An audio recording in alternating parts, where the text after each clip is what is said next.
Hey, this is Mike Parton, the President and CEO of Sequatchie Valley Electric Cooperative. For the past 20 years, we've been doing an exciting event called Senior Expos every October. This year, with a lot of events that we know of have been canceled because of the COVID-19 virus.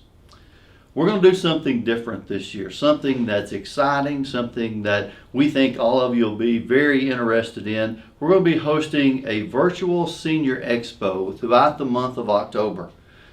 We invite you to come. We invite you to participate online. Each week we're going to be doing a series of educational videos on all kinds of topics that we think you'll be interested in, just like the in-person Senior Expo. Stay tuned for more details, but again, thank you for being a member of Sequatchie Valley Electric Cooperative. We appreciate our partners and friends at Bledsoe Telephone Cooperative for doing the filming for this event. It's great to have partners like them, but more importantly, it's great to have partners like each and every one of you throughout the many years. Stay tuned. Virtual Senior Expo 2020 is going to be coming to you live. Hello there, I'm Dr. Greg Phelps, the Medical Director for Alleo Health Systems and Hospice of Chattanooga. I'm here to talk to you today about advanced care planning. But let me tell you a little bit about my own story. I'm a family physician, and my mother got sick with cancer and heart disease and lung disease, and she ended up in hospice. That was something I didn't know much about at that point, but I was so impressed with the care that she got as she was trying to be kept comfortable towards the end of her life, that I decided this is something I wanted to do. So I left my job as a medical director for a hospital system, and I went to go back and study hospice and palliative care. And now I work for Hospice of Chattanooga. And one of the things I learned when my mother was sick, that it's so important to do advanced care planning. What's advanced care planning? Well, this is an example. This is 5 wishes, and this is a brochure that you can fill out. Now, the nice thing in the state of Tennessee is you don't need a lawyer, you don't need a notary. You can just write out your wishes. You can either use the 5 wishes brochure, or you can go online to advanceddirectivestn.org, and you can get the copy of the state form to fill out your advanced directives. You fill it out, and then you have 2 friends witness it. Now, they shouldn't be people that would be in the will. That looks a little funny, but that you can do your advanced care plan. You know, we say if you fail to plan, you plan to fail. And this is an opportunity for you to make your loved ones understand what your wishes are. It is so important that they understand that they're not trying to make the really hard decisions about what equipment, what medicines, what procedures you would want to have or not have when you're faced with a life-threatening or life-ending illness. So Sequatchie Co-op has a supply of these brochures that you can spend time talking with your family about. Now, there are 2 big dates that we talk about for doing advanced care planning. The first one is April 16th. You may catch the connection, death and taxes. The other one is Thanksgiving, which we in the hospice and palliative care world call Talk Turkey Day. And that's because you're going to be with your family, your friends, good food, and here's a chance for you to talk about what you would want to have happen. This is a gift that you give your family to make known your decisions. And it's not so much this piece of paper, it's good conversation about what's important to you, what matters to you, how do you want to live.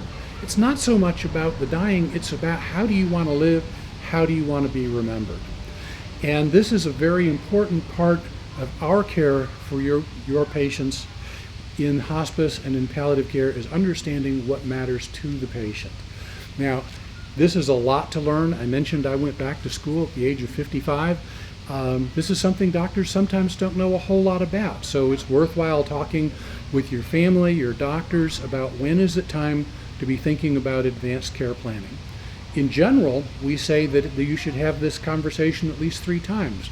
The first time when you're young and healthy, the second time when you're getting a little older like me and you may have some chronic illnesses, and a third time when you're beginning to face a true life-threatening emergency. At least those 3 times to have that conversation with your loved ones and your family, because it's a gift you give them so they don't have to try to figure it out.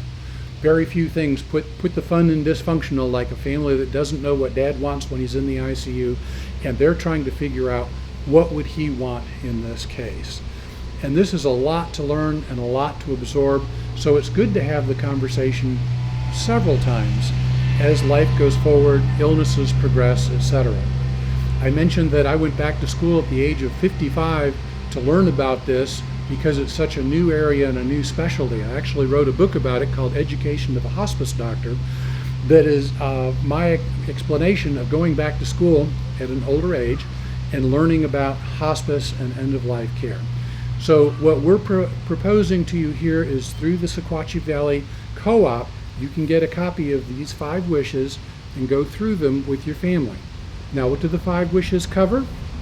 Well, first of all, who would you want to make healthcare decisions for you if you couldn't? The next one is, what kind of medical treatment would you want or not want? How comfortable do you want to be? Sometimes in hospice we have to balance whether you're wide awake and in some pain or whether you're more sleepy and in less pain. So how comfortable do you want to be? And that varies for every person. Some people have a lot they need to say, and other people say, just keep me comfortable. The next thing is, how do I want people to treat me? And the last wish is, what do I want my loved ones to know about my care? All this is so important as we go through life, to know that life is limited. On every one of our birth certificates is an expiration date. And what we want to know is, how do you want to live your life? How do you want to be remembered? And how do you want to be treated? And with that, I'm going to stop. I thank you for your time and attention. God bless. Hello, I'm Travis Smith, and I'm a physical therapist with Omni Rehab.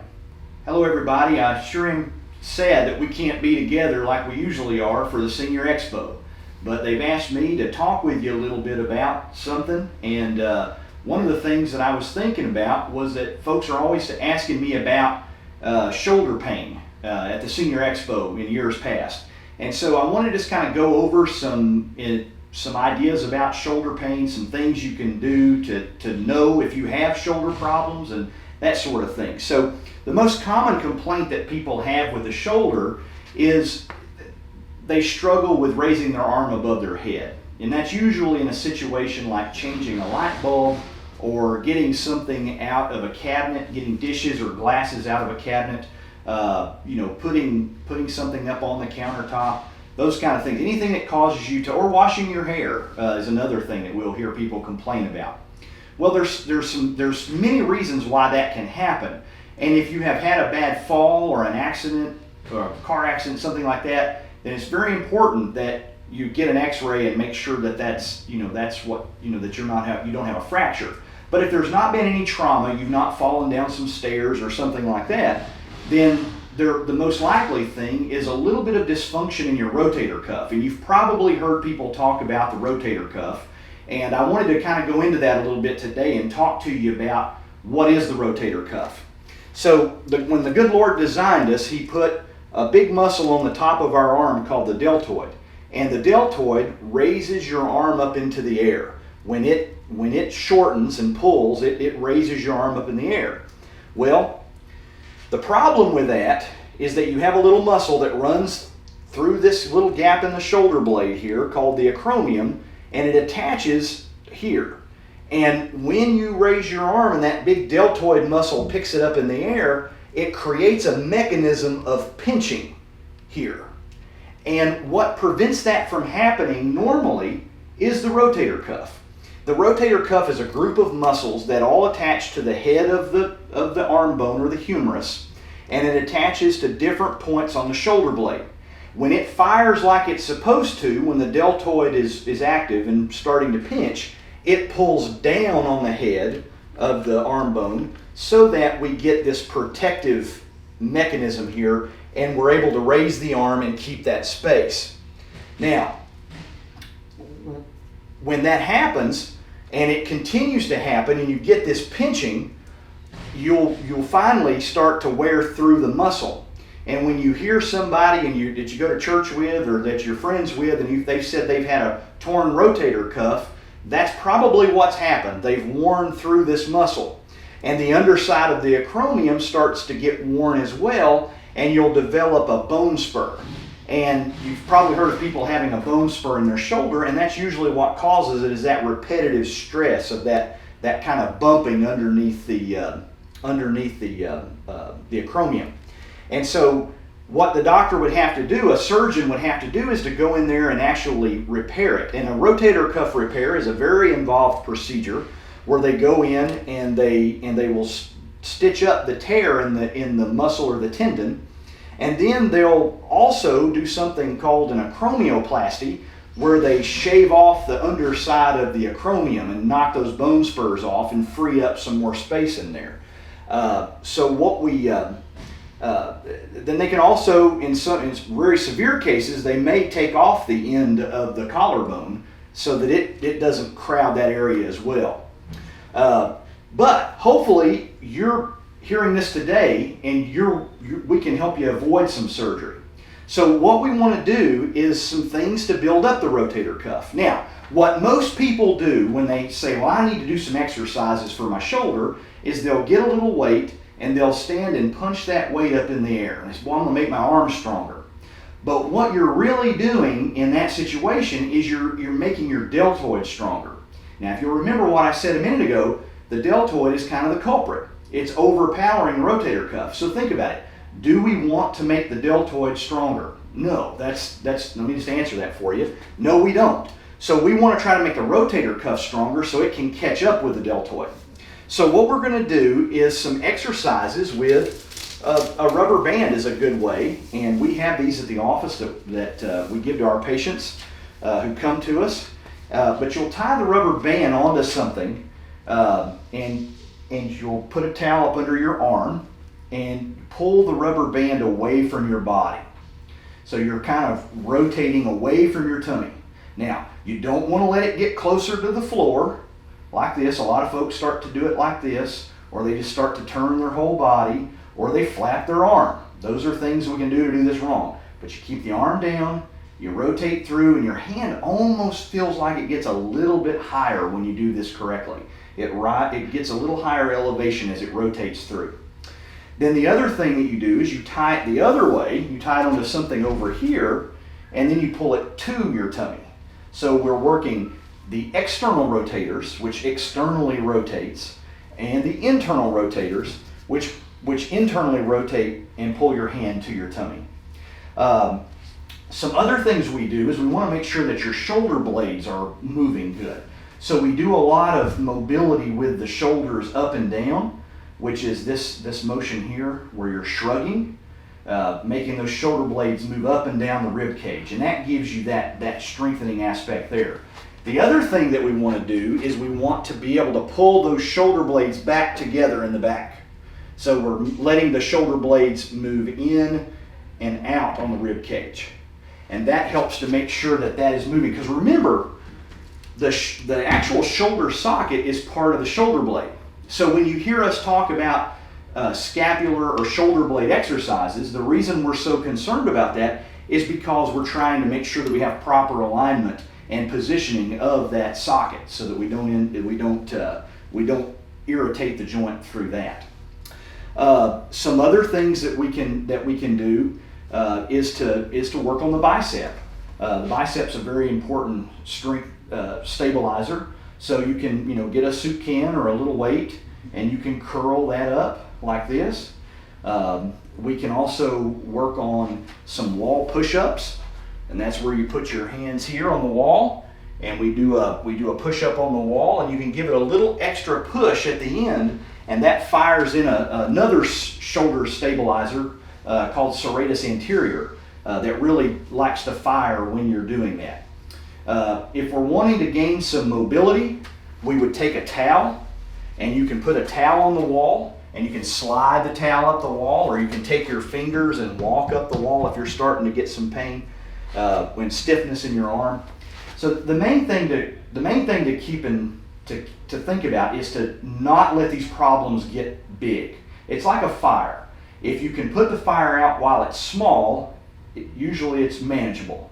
But if you continue to let this shoulder hurt for months and even years, some people do, we finally end up in a place where the only thing that we can do is a surgical intervention, refer you on to a surgeon. So we don't want to have any of our folks that have to do that. So make sure you talk to your doctor about it, and if they think it's appropriate, we'd love to help you in therapy and help you to resolve those shoulder problems.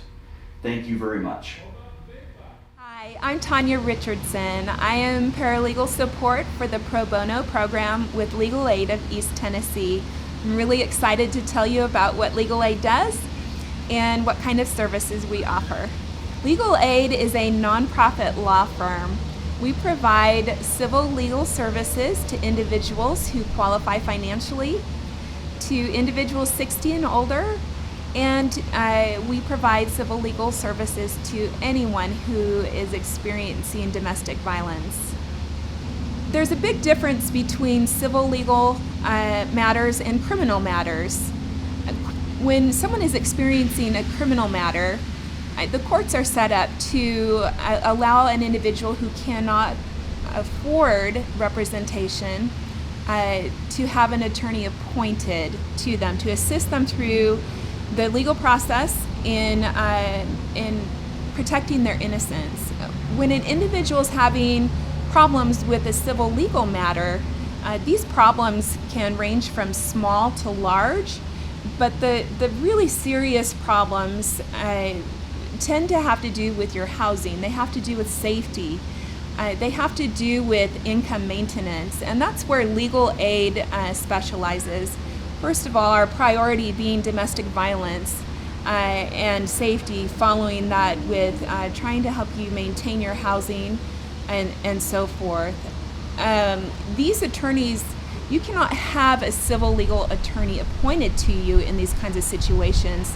And these situations can be extremely challenging to navigate through the justice system on your own. We have attorneys that deal specifically and practice specifically in family law and domestic violence. They are the best in the region. When we have matters that arise that are outside of the scope of experience for the attorneys, or our caseload becomes overwhelming, we have what is called the Pro Bono Project. The Pro Bono Project is an amazing project. The really cool thing about it is the partnerships that we're able to form with private practice attorneys in the communities within the counties that we cover. These attorneys volunteer their time to assist individuals in need with their civil legal problems. Areas of practice that legal aid focuses on are housing, family law, benefits and income maintenance, end-of-life preparations, which include wills, living wills, powers of attorney, and conservatorships. The difference between a will and a living will is that a will is your desires for your estate and how you want to provide for your family after you pass. So when you set up a living will, you're setting up ahead of time the choices that you would like to have made for you regarding your medical treatment when you're no longer able to make those decisions yourself. A power of attorney is very different from a will and a living will. A power of attorney is giving someone the power to act in your behalf when you're not able to do that. A power of attorney is something that you give to a trusted loved one to help you take care of bank transactions, help you take care of real estate matters, to help you make other decisions that you need to make when you are incapacitated and you're not able to make those decisions yourself. Legal aid is also able to assist with conservatorships. A conservatorship is different from a power of attorney in that a power of attorney is given to somebody. A conservatorship is something that has to be appointed by the court, typically by order. So conservatorships are very timely.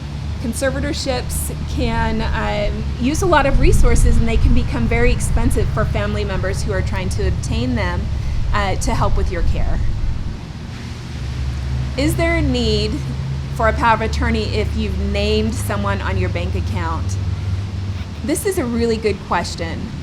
We see this happen a lot, where mom or dad puts a child as a joint owner on their account so that they can conduct their financial business for them. And in theory, it seems like a great idea. However, it can be very dangerous to you.